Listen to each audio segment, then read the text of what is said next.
Oh yeah, everybody. Welcome back. Welcome back to another hot episode of your favorite podcast, a very special podcast. And this is the podcast. We talk about your favorite TV series from yesteryear and then discuss it over a glass of assorted beverages.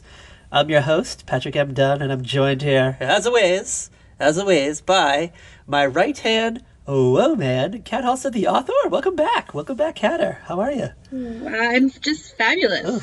Have you been, Fabulous. Did you pop your popcorn? Okay, I actually didn't have popcorn. What? When I did this because I didn't have a microwave. You don't have a microwave? What? Girl, what? No, okay. So, our microwave just, flipped out one day. It moved out. And, started sparking. There was nothing metal. It just started freaking out. Well, I was trying to melt some freaking butter. Maybe it's Buddy the Demon. Maybe he's hopped through the interwebs and he's went on over to your neck of the woods. So then I went and I got the boyfriend a new one for his birthday. Ooga. I went to unpack it and set it up, and I'm getting the foam out of the box, and I look in and I just see little shard pebbles of glass all over because the door had shattered. What? Yeah, so I had to take it back to Walmart the other day and exchange it for a new one. So I finally have a microwave after 2 months. You know what I would have done? You know what I would have done if I wasn't able to pop popcorn for movie night? Yes, it's movie night here at the podcast.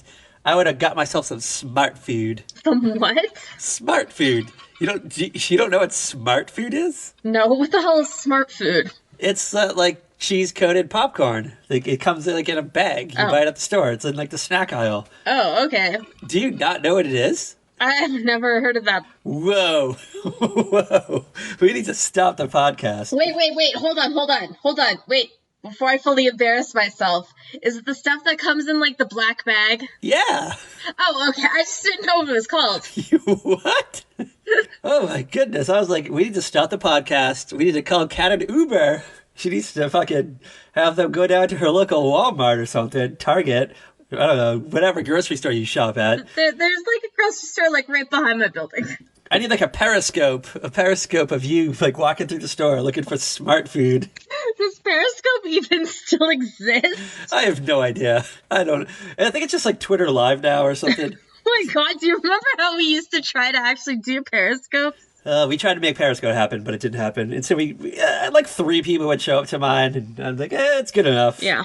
I'll make it work. France is here! But you know what, though? On, Instagram Live, you can, connect multiple people to them now. So, now you can have, friend lives or something. I don't know what the fuck they're called. We just do that one night? I thought about that. I was like, but do we... I don't know. Live from the Instagram account? Yeah. Maybe have a special night. Maybe if they ever bring back the Real World or an Oscar night or something, maybe we'll do it. Real World when it was real and not just a bunch of people running around getting drunk. I mean, it always was that, but it was a little bit better back in the day. I mean, a little bit better. I'm not saying they didn't drink in the early seasons. They weren't just doing that all the time. They had goals, they had dreams, they were doing something.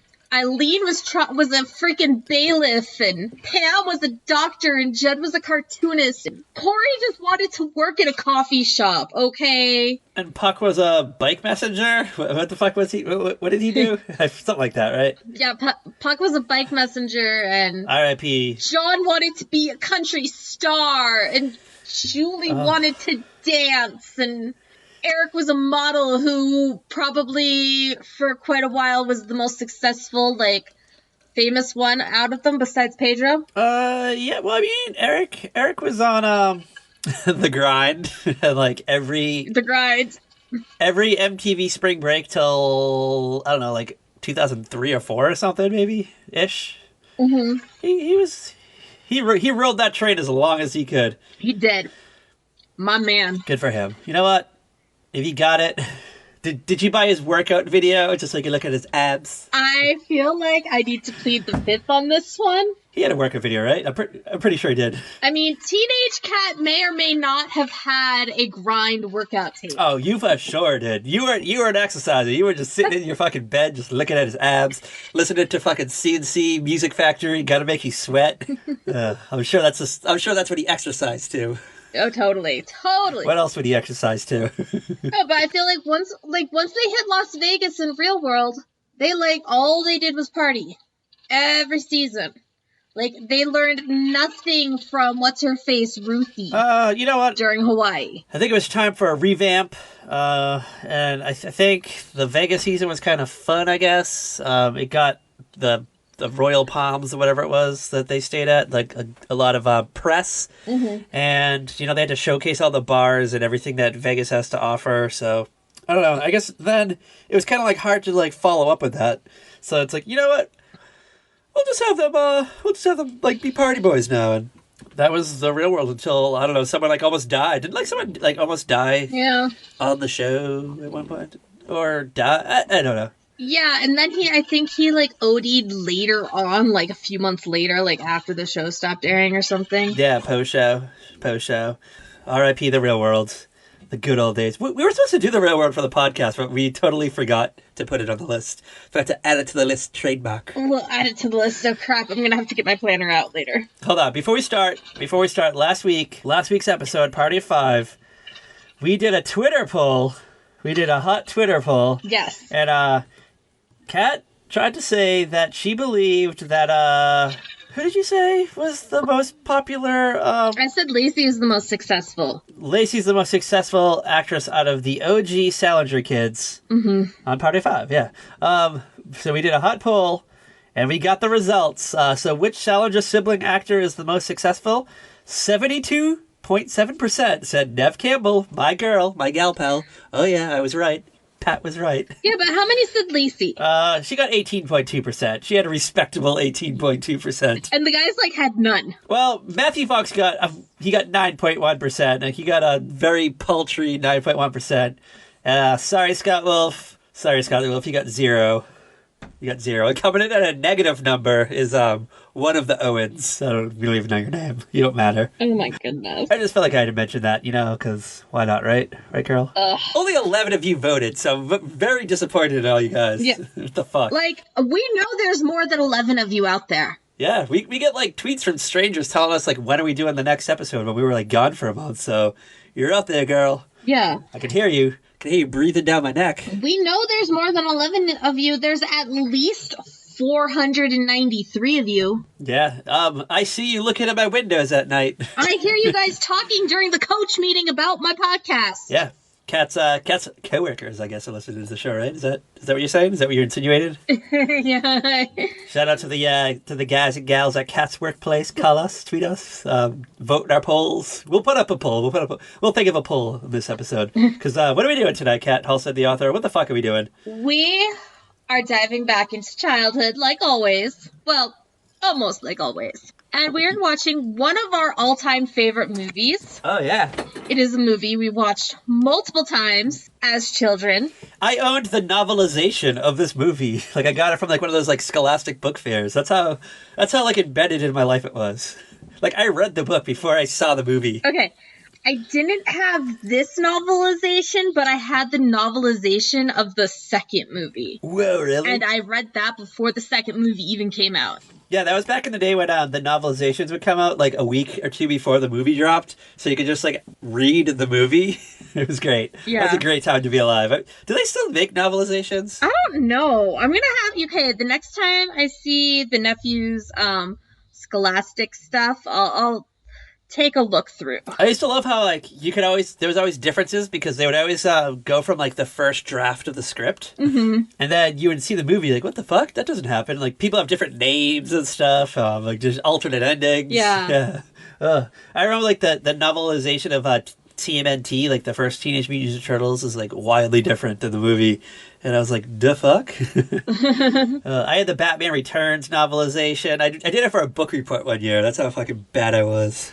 And then I just wrote about the movie. I just remember Scholastic books. There were some books you couldn't get anywhere else. Oh yeah, you couldn't go to your Walden Books and get it.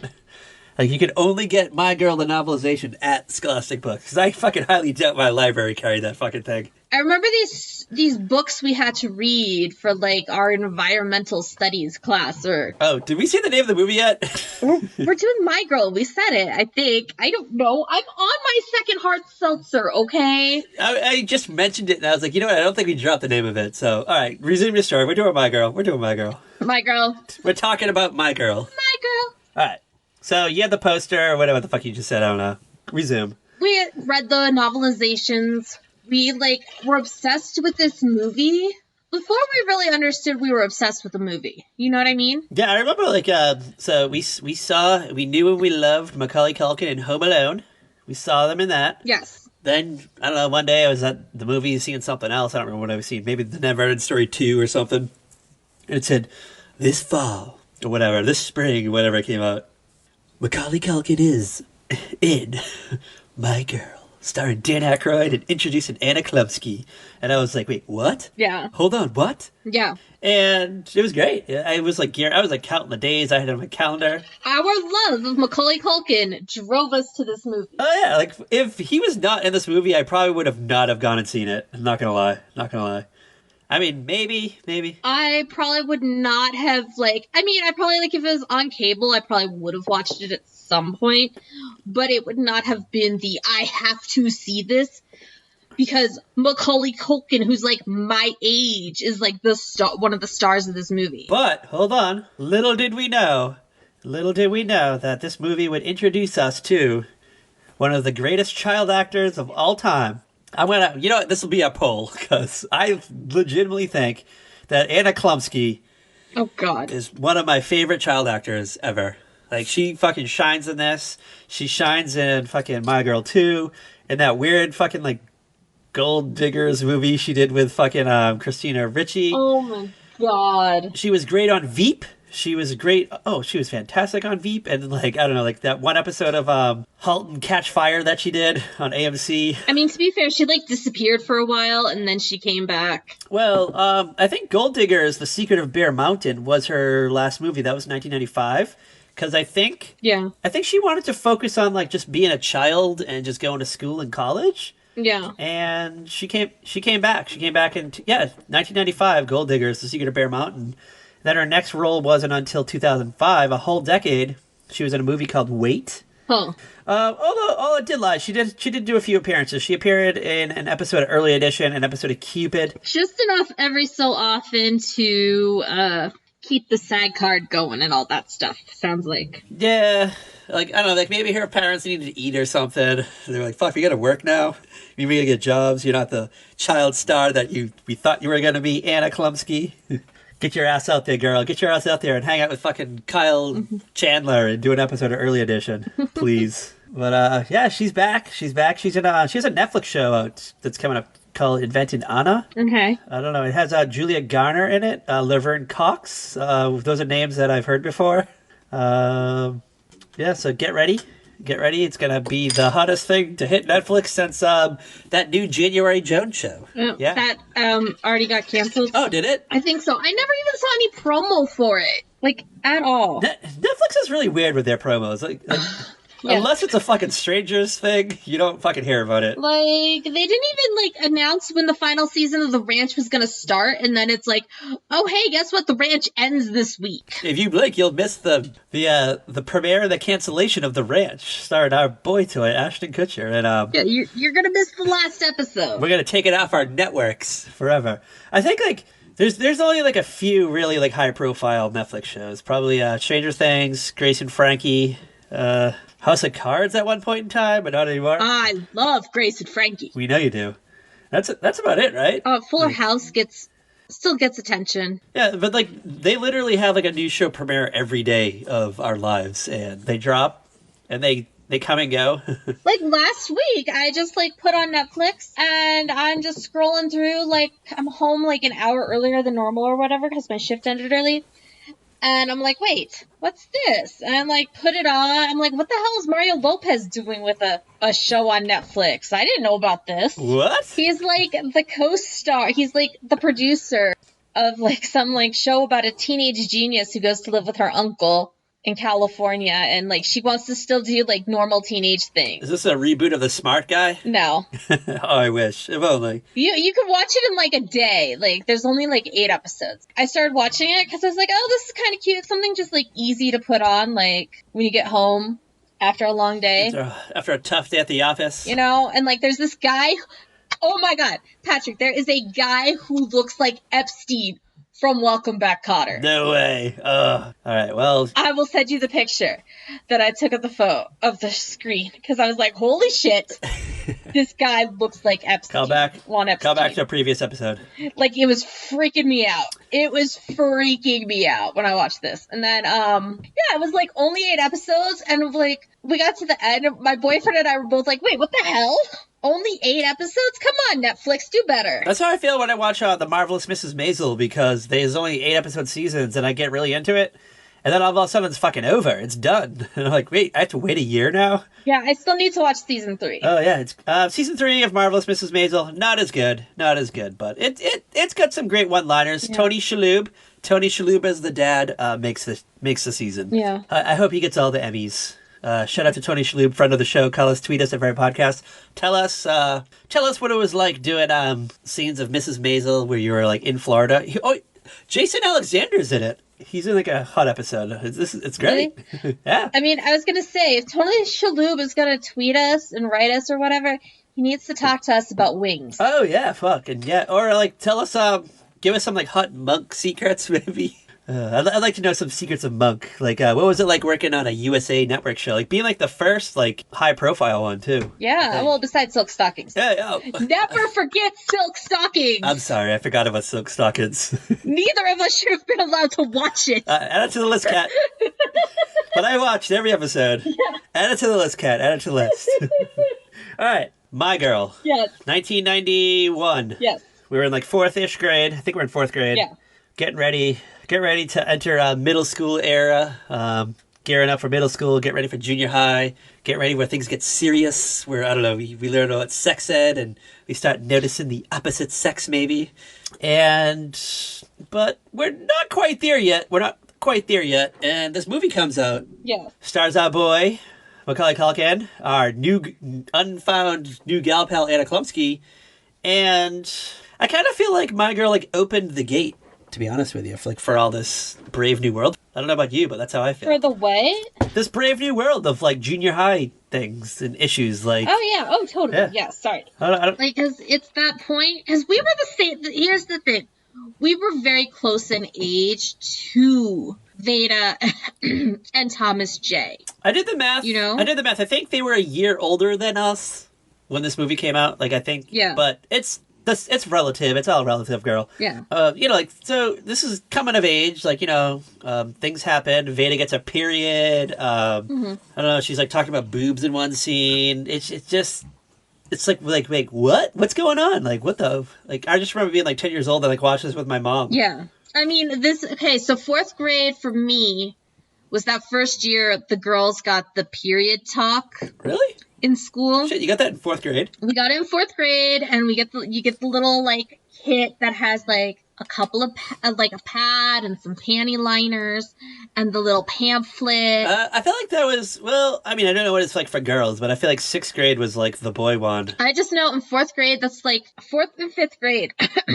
Each year, we'd get separated for, like, a health class. Oh, yeah. The girls would get their video, the boys would get theirs, and it was always like, what did the boys learn about? We learned about, like, boners and stuff, and, like, spontaneous erections, and, like, wet dreams. I don't know, like, masturbation's alright, it's not a sin, and, I don't know, we got, like, a sample of, like, Clorox, like, Stridex wipes to, like, wipe our greasy foreheads.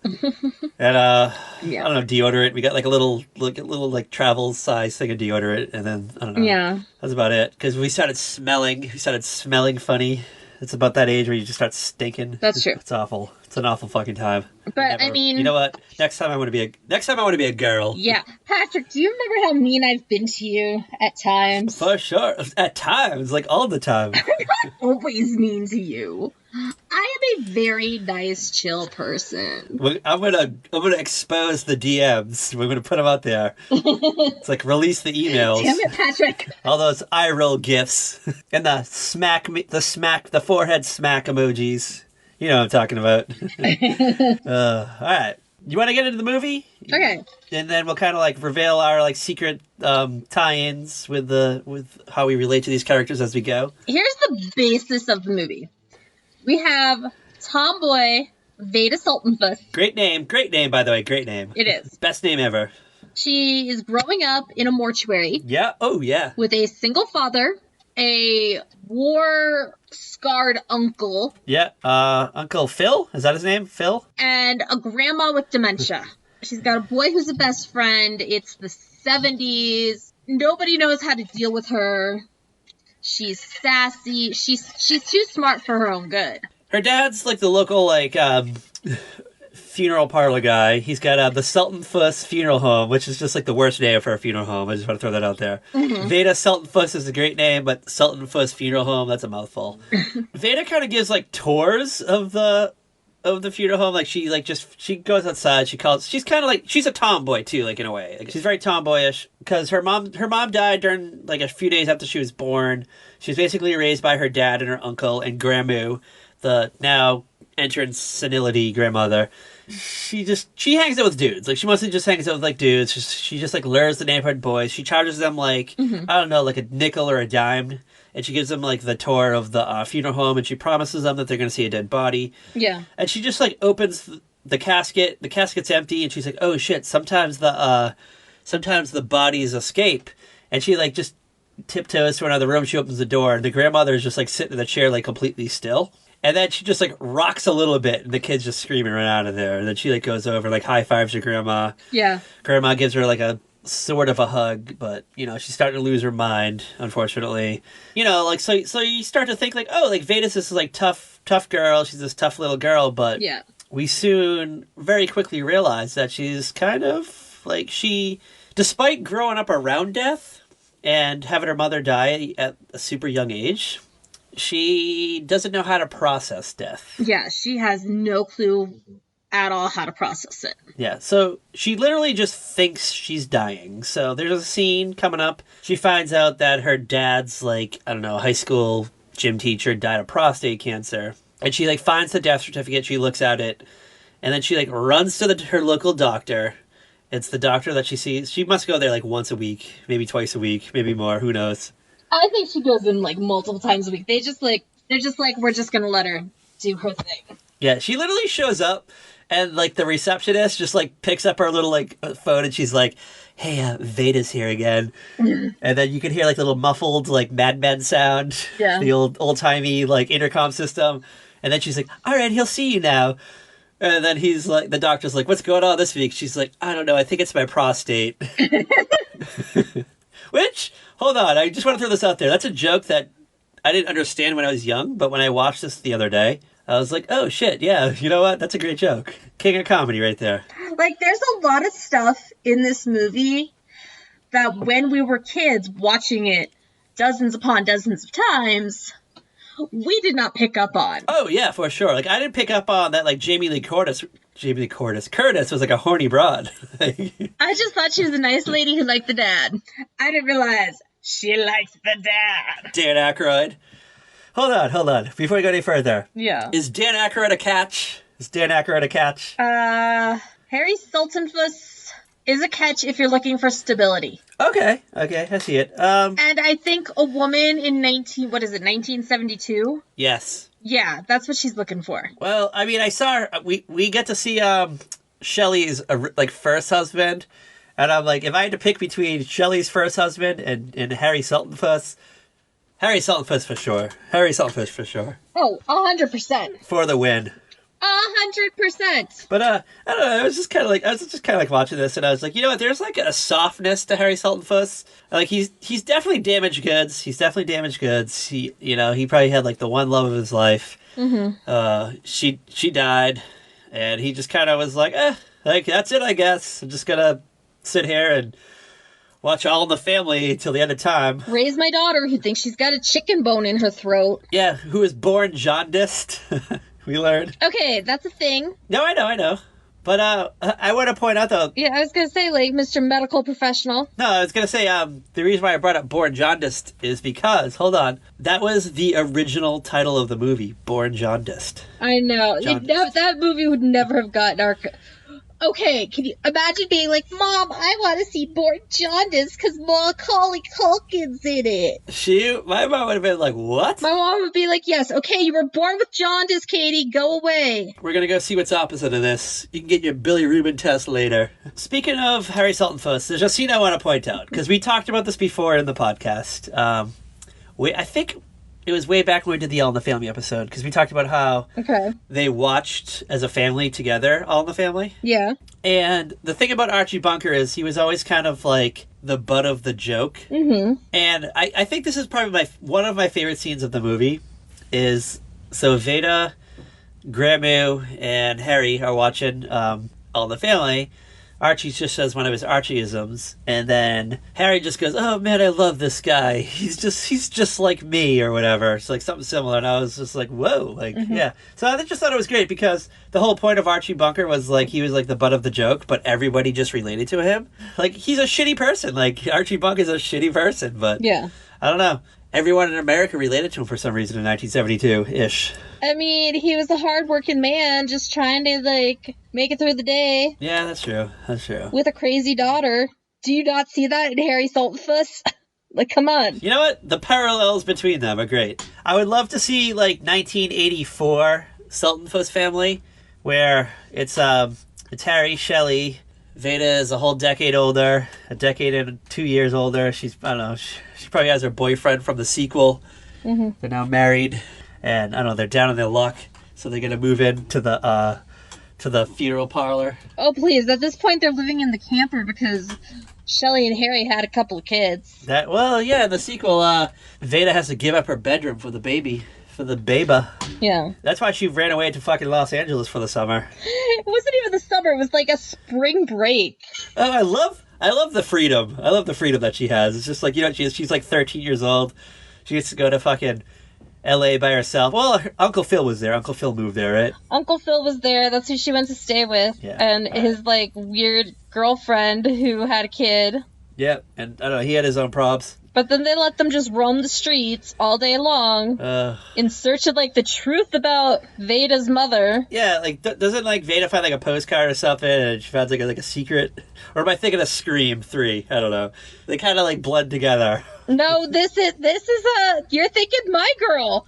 You're thinking My Girl, too. It's the same thing, where the mom was like, had gone off to Hollywood to try and be an actress, and it didn't work out. Our girl Veda is just like our girl fucking Sidney Prescott. Who knew? Gal pals. Yeah. Love it. I love it. All right. I know we kind of jumped around a bit, but shall we just kind of try to go in flow of the story? Let's try. I have fucking no idea. Archie Bunker happened. I don't know. Veda went to the doctor. She had prostate cancer. Okay, so basically, it's the summer vacation. It's just the start of the summer. Harry is hiring a new makeup artist for the funeral home. So Shelley shows up.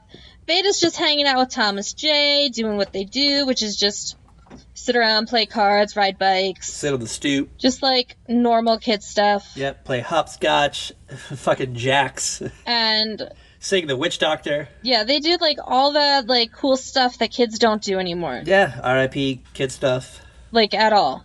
Ouija board us. Tell us what it's like being a kid in the 70s. Demon child. Legit, if I were to bring up some stuff for my nephews to do, they would look at me like, Aunt Kat, you're nuts. Yeah, they just want to go sit inside and watch YouTube. We're just gonna sit here and play with this robotic evil thing. Yeah, they want to watch fucking Darth Vader videos on YouTube. Play with what are those cardboard boxes that are like connected to Nintendo Switch now? That's like the rage. I'm like, it's a fucking cardboard box.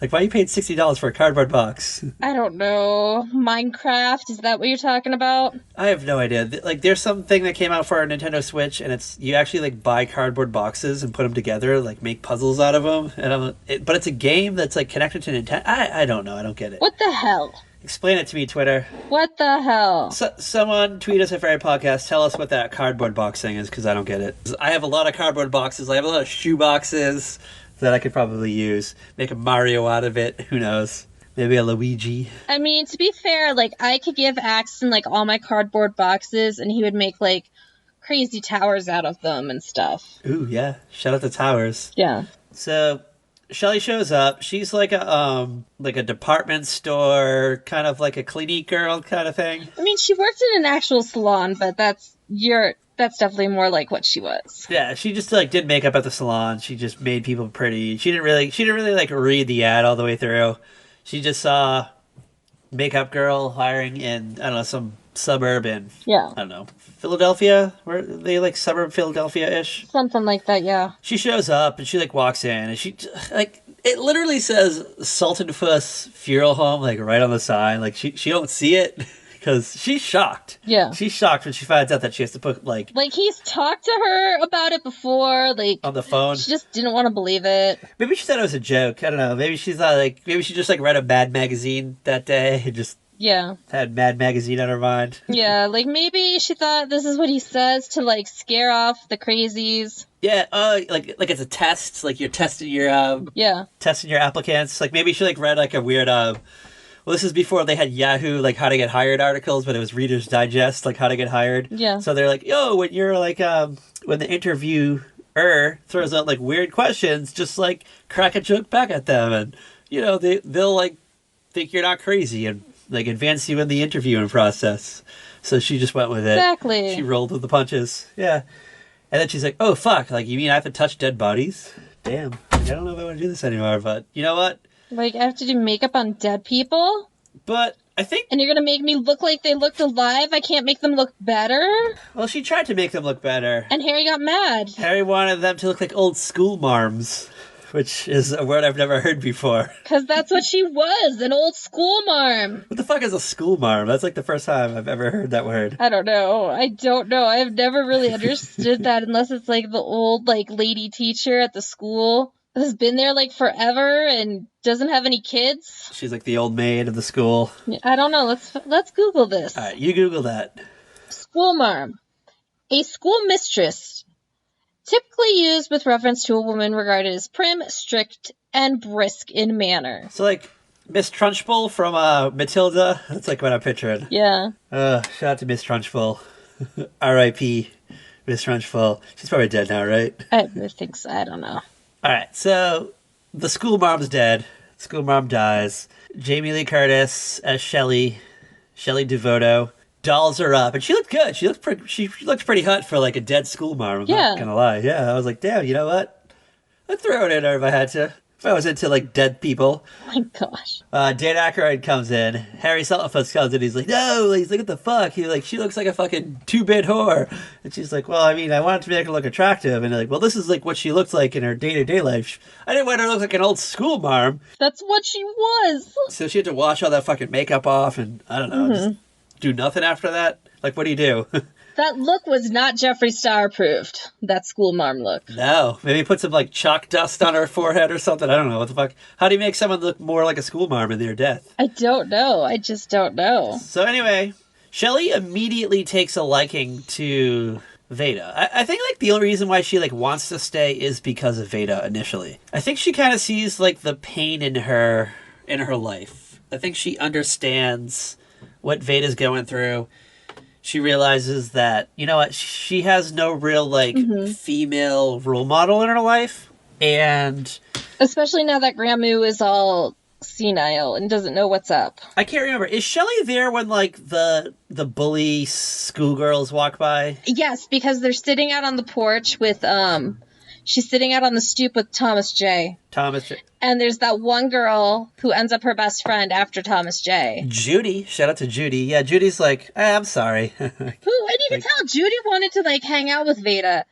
And those other girls were just using Judy because Judy's dad owned the movie theater. Yeah, they would. Oh, you know? props to Judy. Judy is the unsung hero in this story.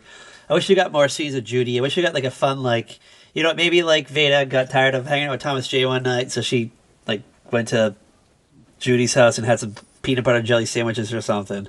Like, do you really think Judy would have gone to bingo if Veda knocked on that window of hers? You know what? I'm going to say yes. I feel like Judy is up for adventures because she's kind of like the crutch of her friend group where her friends are only into her because of her dad owns a movie theater. And yeah, that's probably all the kids care about. It's like, like I don't know what the hot movie of 1972 was for teens. Yeah. Maybe The Jungle Book. I don't fucking know. Who knows? Some Disney movie came out and they probably used her for it. And she's like tired of it. You know what? Like her dad comes home every night, smells like popcorn. Probably 101 Dalmatians. Yeah, they mentioned Cruella de Vil. You're right. A lot of like amazing movies came out in 72, but these are not child-friendly movies. I mean, Deliverance. Ooh, shit. Burt Reynolds, yeah. And his stash.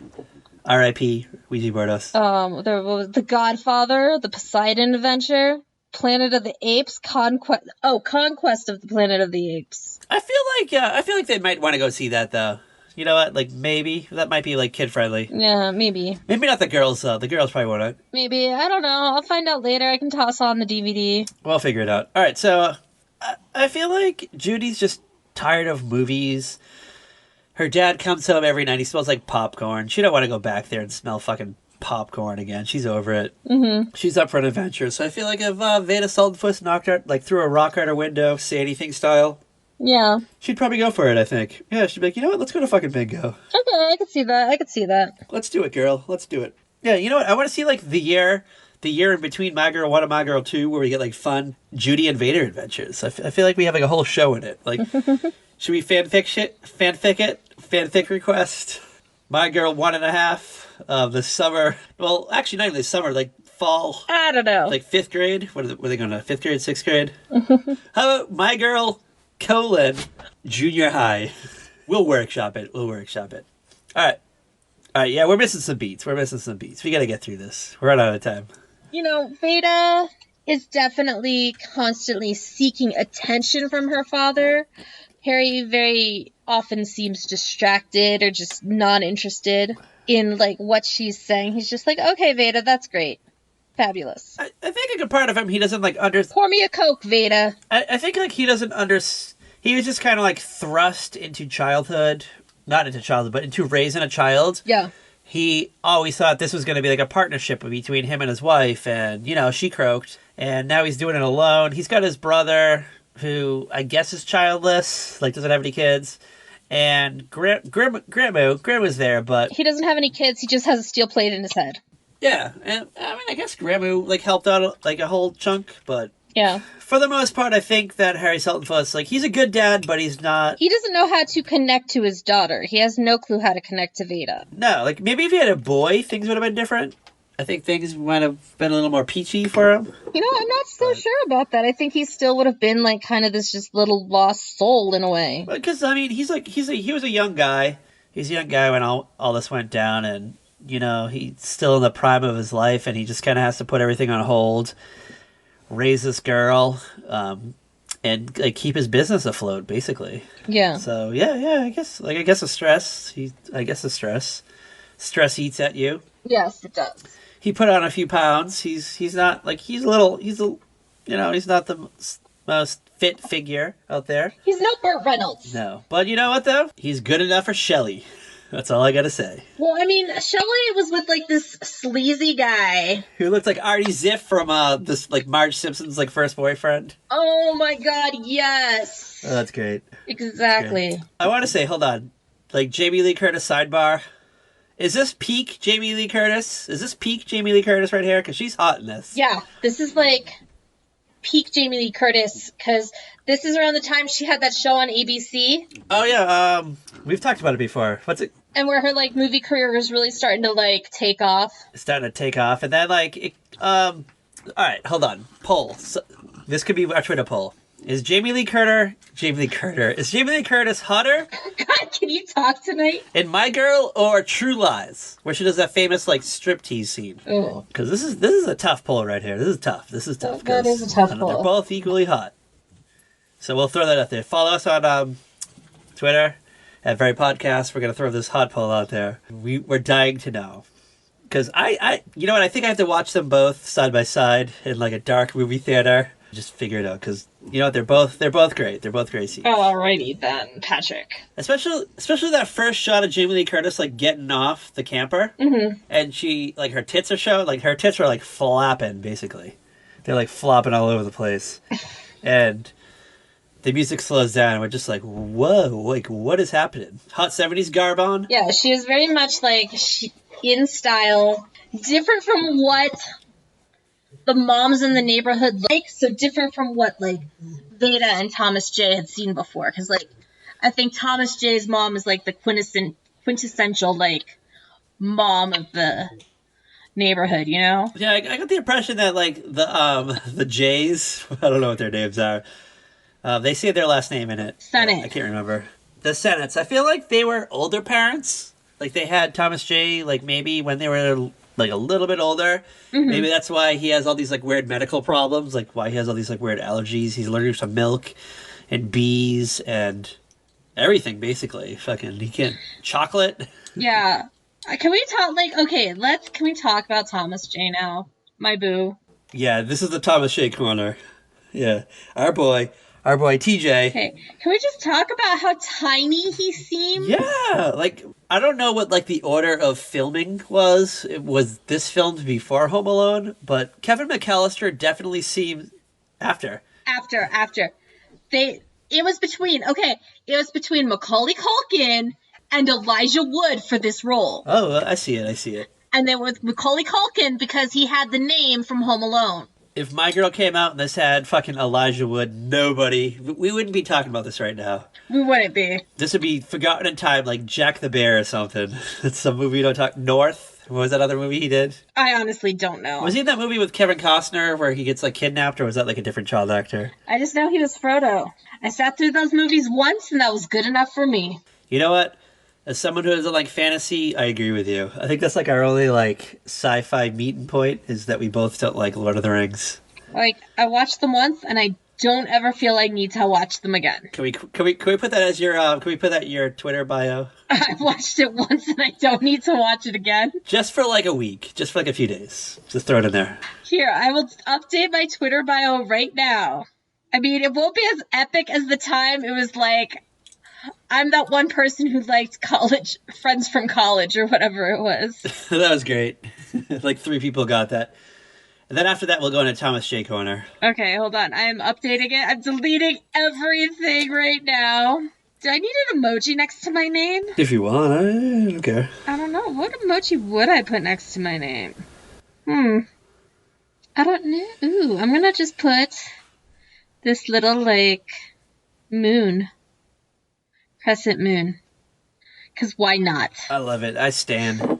So I watched those movies once, and that was enough. That's good. That's good enough for me. It's good enough for you. I don't know why we're doing this again. It's totally irrelevant It's to anything. it's a thing now, though. All right. Bio can't include quotes. Okay. Sorry, I'm like, why isn't this saving? Why are you being so mean to me, Twitter? Thomas J. Corner. You ready for Thomas J. Corner? Okay. Thomas J. Corner. Should we make a song for it? Thomas J., our little boo. Should there be like bee sounds playing in the background? Oh, that's so mean. We'll drop something. We'll drop here. I don't care if it's like he can't see without his glasses or something Thomas J. related. We'll drop right here. All right. So Thomas J. Corner. Oh my god. This is the segment of the podcast where we talk about our favorite deceased fictional character of all time. What would you say, Thomas J., your favorite deceased fictional character of all time? He's top 3. Top 3. All right. Who are your other top 2? Who are the other 2? Georgie Jones on General Hospital. Okay. And Simon Asher from Quantico. What? I don't know. I feel like you fumbled that list. I feel like you didn't put enough thought into it. No, I didn't. Dude, I love Simon. Simon's like everything on Quantico. I don't know. I feel like there's some better characters that could have probably gone in there, but I don't know. No. Definitely. Nope. Thomas J., we're going to pour one out for you right now. We love you. You're the best. We're sorry that you had like a very short life. We're sorry that you were allergic to everything.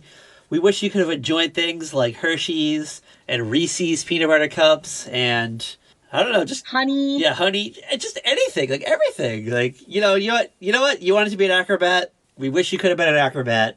I just want to see you dangling from one of those trapeze things, swinging in the air, doing a flip, catching onto the other one. You could have been Robin. You could have been Robin from Batman. Yeah. That could have been you. To the amazing Thomas J. You know what? Our boo. Maybe your parents should have been a little more strict and not let you hang out with a girl. You know what? Let's get a little not let you hang out with Veda. Let's get a little politically incorrect. Maybe your parents should have forced you to hang out with other boys. Maybe you still would have been alive right now. Maybe this whole movie would have been different. Cause poor Thomas J would have spent his whole life sitting in his room making model cars then. If he wasn't allergic to the glue, because he was probably allergic to the glue. You could have been Jake Gyllenhaal in Bubble Boy. Okay, it's Thomas J. Our teeny tiny Thomas J. Oh my god, okay. And it's the character. It's just Thomas J is a smaller character. And like when we think young Macaulay Culkin, we think Kevin McAllister, who's larger than life as a child.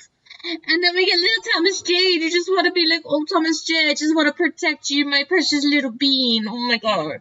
And I just want to like pick him up, protect him from the elements, protect him from all the allergens out there. Be like, I have an EpiPen for you, Thomas J. I have an EpiPen. Thomas J would thrive in today's society. That's all I have to say. Yeah. He would be thriving. Thriving and aliving is Thomas J in like 2020. Like they talk about in the movie how Veda was a great friend to Thomas J. Thomas J was the best freaking friend to Veda. One of the greatest friendships on screen ever. Would you say top 5 friendships on television ever? Or television movies? Both. Like both categories. Would you rank this? Would you put this in there? Oh, in no particular order, I would say Thomas J and Veda, Corey and Sean. Oh yeah. Alexa and Katie, Laverne and Shirley. Oh yeah, okay. Nick and Schmidt. Oh, whoa. Throwing out a fucking Nugo ref. Yeah. I love it. I stand. You know what? I stand that list. Finally, I agree with the Cat Hall said list. Not that list that you did like 10 minutes ago where you drop it. I was like, what? Like, who did you just say? Quantico? Season 1 of Quantico is fucking lit. It's good. I give it to you. I'll pour one out for Quantico. Season 2 has some great Caleb moments, and Season 3 I didn't even finish watching. Yeah, fuck Season 3. Season 3 is the My Girl 2 of Quantico seasons. Now that's an insult to My Girl 2. My Girl 2 is not as good. I'm not gonna lie. Well, not no. as good. It should have just been... They should have called it Born Jaundiced. It might have been a better movie. Okay, so Thomas J, he goes with Veda on her little adventures, like when they decide to run away. But then he's like, I gotta go home for dinner. Bye, Veda. Yeah, because, alright, so Veda is, there's definitely a relationship forms between Shelley and Veda. Mm-hmm. As soon as Veda starts to realize that Shelley's into Harry, or her dad, yeah, she's, like, anti-Shelley. Yeah. And it's noticeable as fuck. And, like, Shelley knows it, and Shelley realizes it, which is, like, good for her. This is, like, something that you don't really see a lot in, like, stepmom situations. Well, like, Shelley actually, like, has a clue about what's up. Meanwhile, Harry's like, oh no, Veda's cool. Veda's fine. Just let her, like, have her little, like, dramatic moment on the floor. I feel like that Shelley definitely steps back a little bit, though. Mm-hmm. And just kind of lets Veda vent. She doesn't try to overstep her boundaries. Shelley's not, putting that little stern fucking foot down and being like, Harry, we need to, like, there's a few things we need to address before we go any further in this relationship. She just steps back and she's like, she presents the situation to Harry. Harry doesn't see it, and then Shelley's like, oh, I'm just gonna, I'm gonna let you do your thing. I'm gonna do my thing.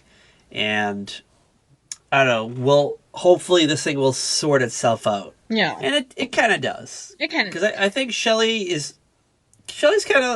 knows stuff. You know what? Shelley's been around the block. Shelley's been places. She's seen things. She's experienced things. I feel like Shelley might be an older version of Veda. Kind of. Maybe Shelley went through a Veda situation. I could see that. I think Veda does, however, kind of have a normal reaction when you realize your father is dating. That's true, yeah. Especially because she is at that age where she's still kind of like a daddy's girl, and her hormones haven't, like, pushed them apart, you know? Yeah, she's on the cusp. Because, like, as soon as girls get their periods, dads freak out and get weird. Well, there is a scene where Veda does get her period. Okay, it's terrifying when you first get your period, especially if you hadn't had a talk about it, and, like, you don't feel so good, and then all of a sudden there's, like, blood all over your panties, or in the toilet or something. You don't know what the hell is going on. Yeah, and it seems to me that Veda probably didn't get that talk at school. No, they definitely were not doing that talk in 1972. And Harry don't know shit about this, and Gramu probably hasn't seen a period since, like, the 40s, so... Gramu was probably, like, ready to give Ada the talk at some point in the near future, but then Gramu... checked out. Lost her mind, her sense of mind, yeah. So, I mean, I guess it's a good thing that Shelley was there.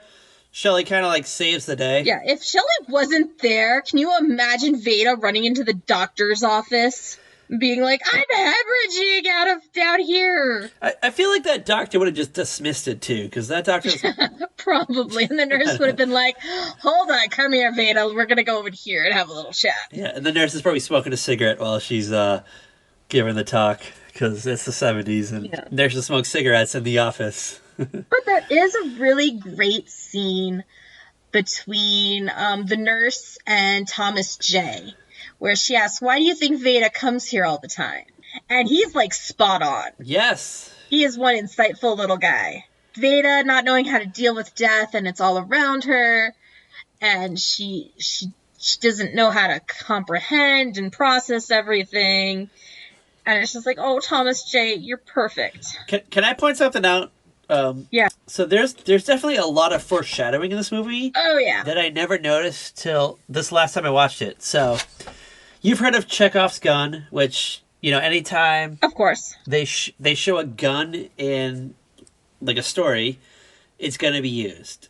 So we have Chekhov's coffin in this, which we see a really small coffin, and Veda goes, why is that coffin really small? And Harry kind of, like, beats around the bush. He knows it's for a child just in case a child dies. But he's like, he just makes something up on the fly. And then we get a scene, like, a little bit later where Thomas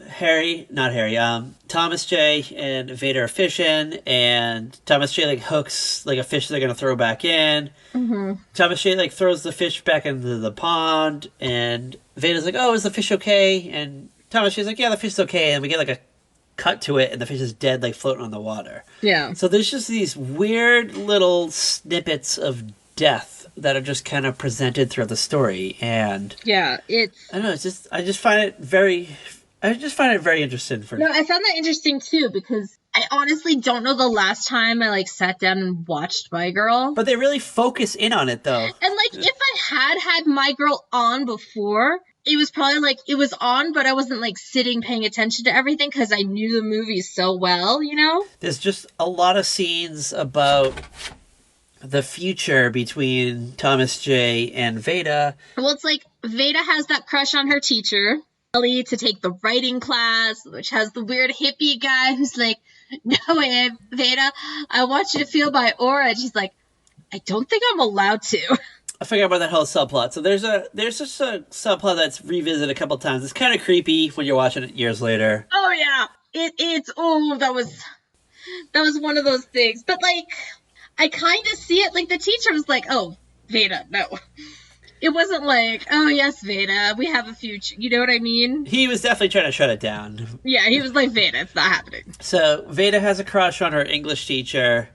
And the English teacher just happens to teach an adult writing course over the summer. It costs $35 for the class. Veda steals money from Shelley to take the class, and she, like, shows up the class, and she, like, reads this, like, really childish poem. I've got it here. You got a copy of it? All right. So before you get it, we get, like, there's, like, this hippie girl. She, like, says this weird poem about, like, fornication, and then Veda just shows up and, like, reads this really childish poem, which Kat Halstead, the author, apparently has. So you ready? You can read it? Yes, I've got it right here. All right, I'm ready. Ode to Ice Cream by Veda Sultan Fuss. I like ice cream a whole lot. It tastes good on days that are hot. On a cone or in a dish. This will be my only wish. Vanilla chocolate rocky road, even with pie, a la mode. The teacher hated it. The teacher just looked at it and like rolled his eyes, but the other students were like wowed by it, especially like the hippie students. They were just like, they saw, like, you know what? They were like reading way more into what like 11-year-old Veda was saying. But you know what? It was great though, because I think the teacher was just like, oh, we're gonna have this 11-year-old girl in a class full of all these like adults that just want to keep a creative aspect to their lives. The teacher was just, what was the teacher's name? I can't remember his name for some reason. Mr. Bixler. Oh yeah, Mr. Bixler. Mr. Bixler was just like, I can't deal with this. I can't deal with this. But all the students were very welcoming of her. They were there for it, which was great. The students like loved her. They were like, oh, this is this cute kid who wants to write. Let's let her in. It's like. And, like, there were people of all types. There's, like, the mechanic guy and, like, the stay-at-home mom girl. You know, there was, like, all kinds of people in this class. And they're like, Veda! They thought she was adorable. It was great. You know what? I loved it. I loved the camaraderie. And, like, they accepted her. And we'll come back to it at the end. And, like, when they did group activities in the class, they still included her, like, with the meditation. He's like, no, Veda, you gotta go deeper. I want you to feel my aura. She's like, I don't think I'm allowed to. No, but yeah. I love that part. I forgot about that part until I was watching this movie. And then my other favorite part is when Shelley does Veda's makeup. Because, like, nobody has ever put makeup on Veda before. And she's like, okay, now, just so you know, you can never wear too much blue eyeshadow. There's no such thing. Veda bumps into Thomas J like a little bit later, and he's like, what's wrong with your eyes? Oh my god, she's got lipstick on, she's got like blue eyeshadow, and she struts. Anna Klumsky strut. Yeah. Like, when I think of My Girl, I think of that, like, her coming out of the house, and she kind of just struts over to Thomas J, and he's just, like, laying on the step. He's laying on the stoop, looking at bugs or something, whatever the fuck Thomas J's doing that day. Mm-hmm. It's great. Shall we get into the, I feel like we've kind of hit all, like, the important beats. Should we get to the end? Should we get to, like, the very important climatic? Get to the whole crux of the matter. All right. The heartbreak. So. The thing that made me cry this week since there was no episode of This Is Us. So earlier in the movie, Thomas J and Veda, they're in the woods, and they find a bee's nest, and they throw rocks at it, and they run away from it. And Veda realizes that she has lost her mood ring, which the whole movie has been black. The mood ring has not displayed any color whatsoever. Mm-hmm. It's just been black. Yes. Maybe because she has no soul or no heart. I don't know. Who knows? Oh, no. Damn mood rings. Okay, I'm going to tell you. This freaking movie is why I was, like, obsessed with having a mood ring when I was, like... Oh, for sure. When they came back around in style. We cut to a point. So Thomas J and Veda, they go through a lot. Involving Harry and Shelley and the teacher. And there's just this whole... Their whole lives are complicated. And I think, you know what? I think Thomas J... He has a thing for Veda. Yeah. I don't have any other friends. All the other boys at the school just think I'm just this weakling.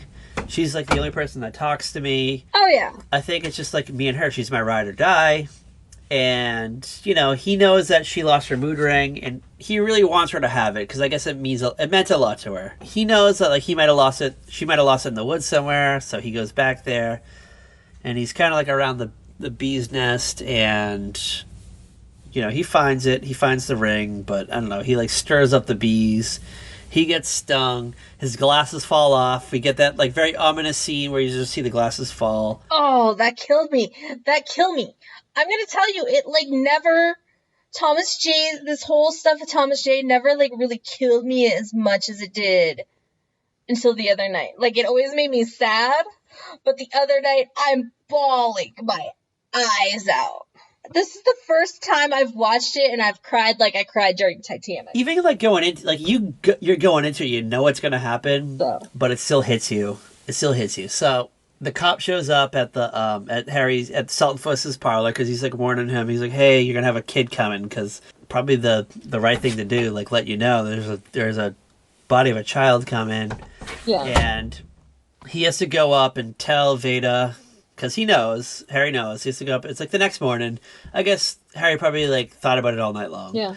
So it's the next morning, so he goes up and he like is like, hey, you know how Thomas J is allergic to everything and bees and all this stuff. He's like, oh yeah, like that dope. She's like, that dope. He probably went back and got stung by bees, and he's like, yeah, well he did. And then she's like, well, is he all right? And he's like, no. It hits her. She realizes that he's dead. And it's just this whole culmination. Like, you know what?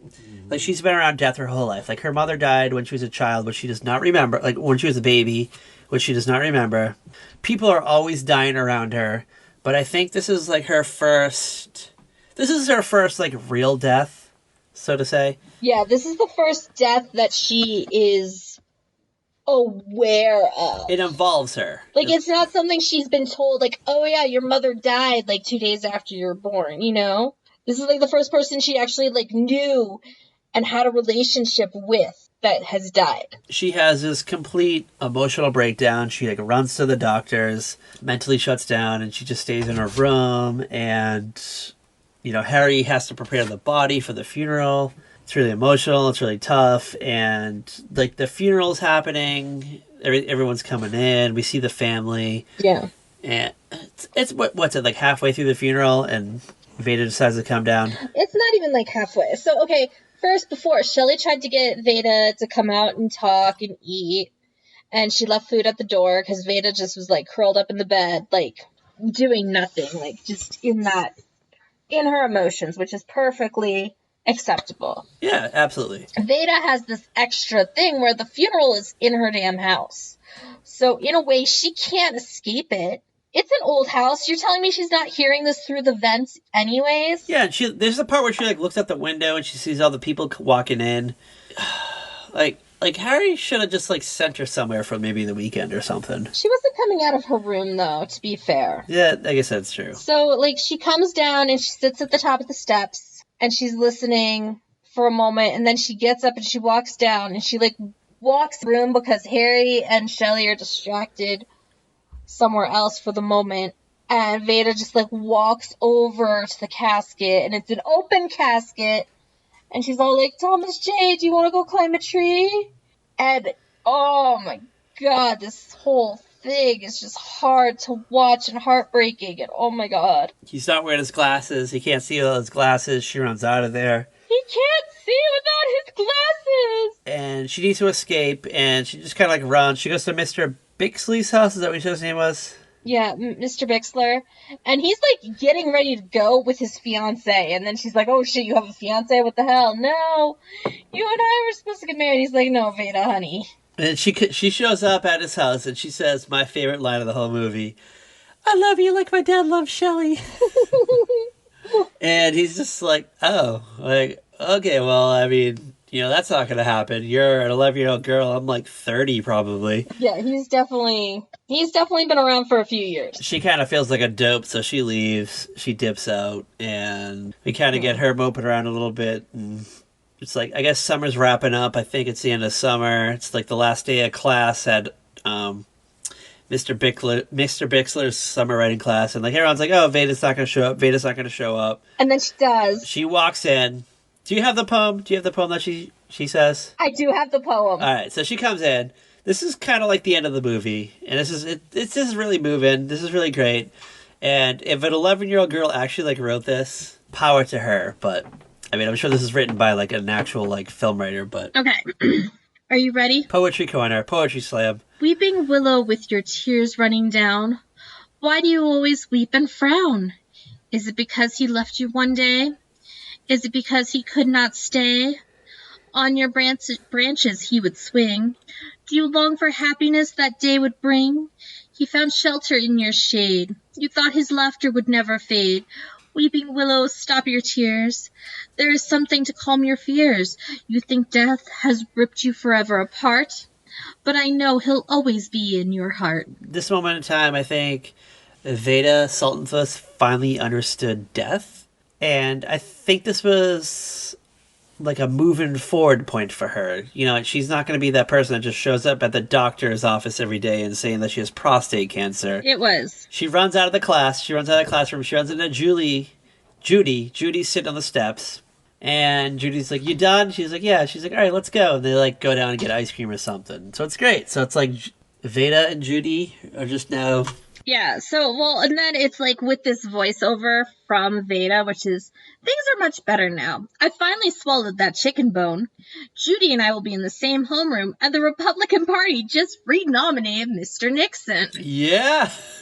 Oh shit. Like, that threw me so much. I was like, wait. Political corner. Like, that, like, made me stop that last line. It's like, my best friend's dead, but it's okay. Judy and I are in homeroom together. I have my mood ring back. It's all good, guys. And Richard Nixon's back in office. He's been renominated for the party. 4 more years. 4 more years.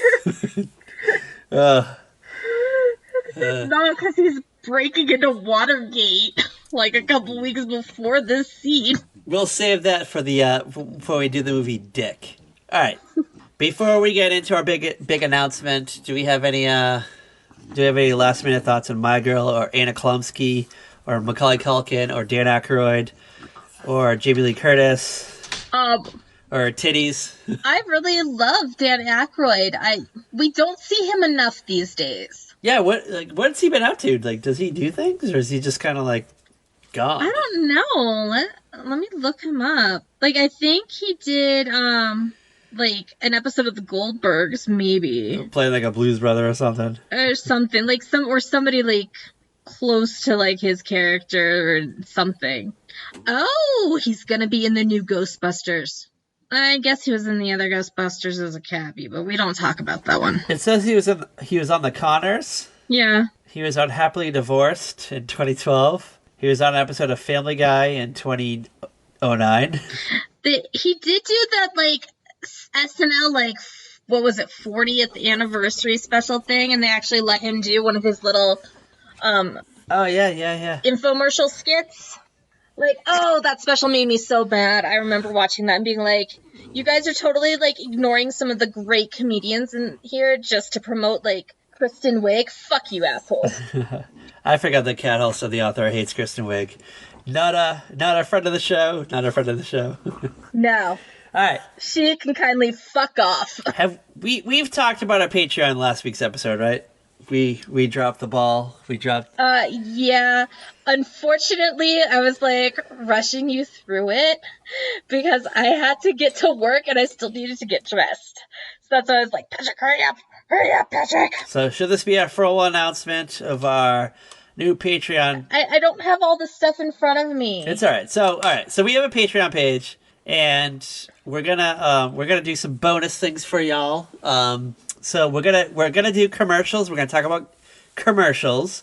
Yeah. And then as like an added bonus, if you want to pay a little bit extra to be our Patreon, we're gonna do once a month.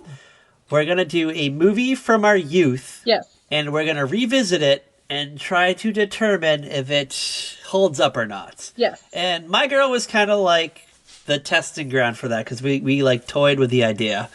And, I mean, 100% My Girl holds up. My Girl 100% holds up. So, have we decided what we're going to do for our first foray into what holds up or not on our Patreon page? Have we... Oh, I don't know. We had like I had a list of movies somewhere. Okay. I think we were talking about maybe like Teenage Mutant Ninja Turtles or something really random like House Sitter or Dave or something. All right. I think we should do something very accessible, really accessible to people. Yeah. So, do you want to kick off with Teenage Mutant Ninja Turtles? Because I feel like that's really accessible to people. Yeah, let's do that one. All right, because I literally have not seen that movie since I was in 3rd grade, maybe 4th grade. So, I own it. I own it on DVD. I'm not going to lie. One, I have it on DVD. Two, I came home from work one day and my boyfriend was watching the movie and I was like, what the fuck are you watching? Like, I did not recognize it at all. So I bought the whole, like, they came out with that box set, which includes TMNT 1, Secret of the Ooze, the weird, like, Turtles in Time one, as, like, a set. Mm-hmm. I bought it on Blu-ray and it's been sitting in shrink wrap, like, on my shelf. I've yet to watch it, but you know what?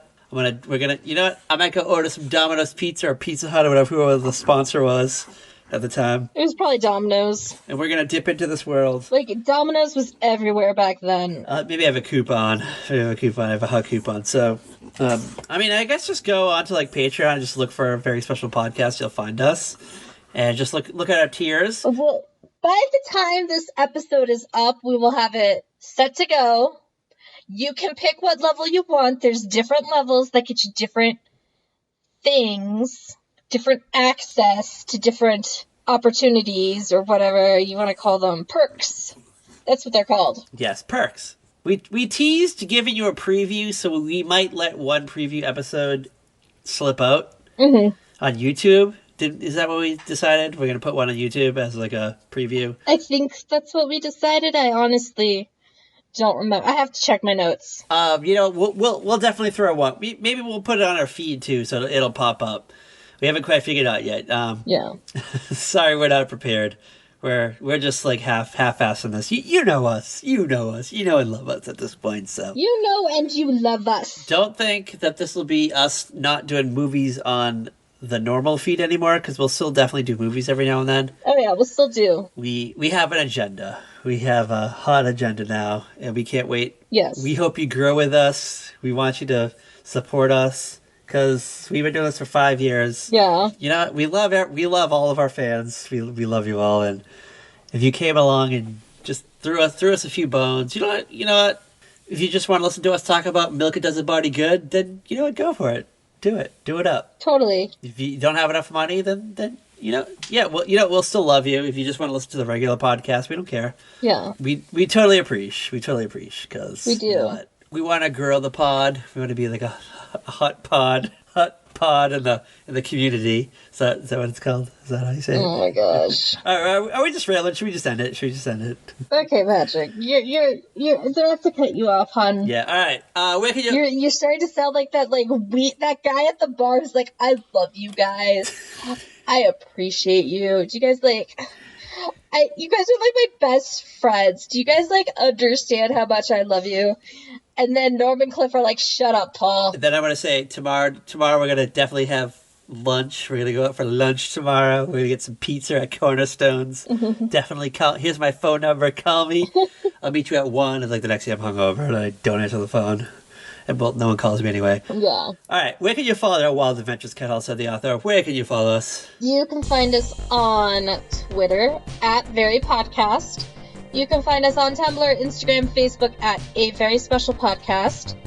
Do not accept imitations. No. You can find us on pretty much any podcast listening app. You can find us on YouTube, iHeartRadio, Spotify, iTunes, Podcast Addict, all these cool places, and you found us once, so you can find us again. Yes. And as always, girl, bye! Watch the skies for bees.